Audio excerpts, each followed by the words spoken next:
এই দেশনেত্রী বেগম খালেদা জিয়া ভিশন 2030 নারীদের কথা বলেছিলেন।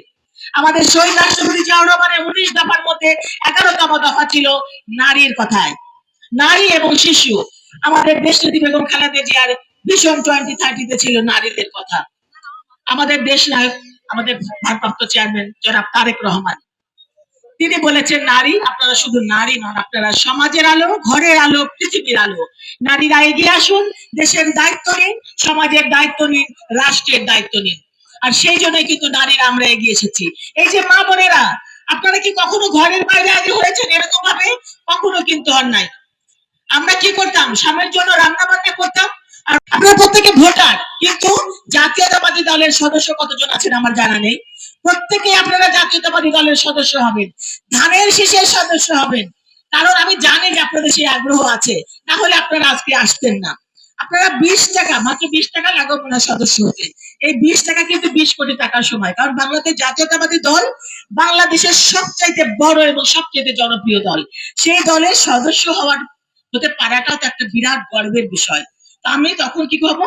একটা গর্বিত সদস্য হব। আর আমাদের যে এই যে 31 দফা আমাদের আমাদের ভারপ্রাপ্ত চেয়ারম্যান ঘোষণা করেছেন, 31 দফা, এখানে 31 দফার 24তম দফায় বলা আছে নারী এবং শিশুদের কথা।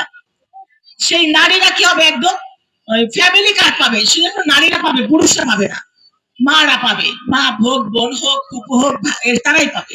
তো সেখানে আমাদের যে জিনিসের আমরা 4 ভাগের 1 সদস্য বাড়ালাম, প্রত্যেকটা আমাদের আত্মীয় স্বজন অনেক, এই যে যারা আপনারা এসেছেন আজকে, মানে না হলেও 8-10 হাজার মহিলা এসেছেন, তাদের পরিবারের যে সদস্যরা আছে এবং আত্মীয় স্বজন আছে, এটা মিলেই তো অনেক।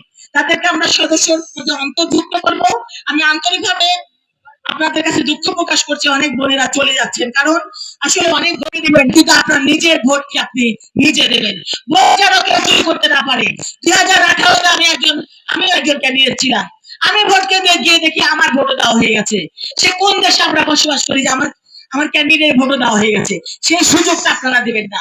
একেবারে ধরে চলবেন ওইখানে, কেউ যেন কোনো ভোট চুরি করতে না পারে।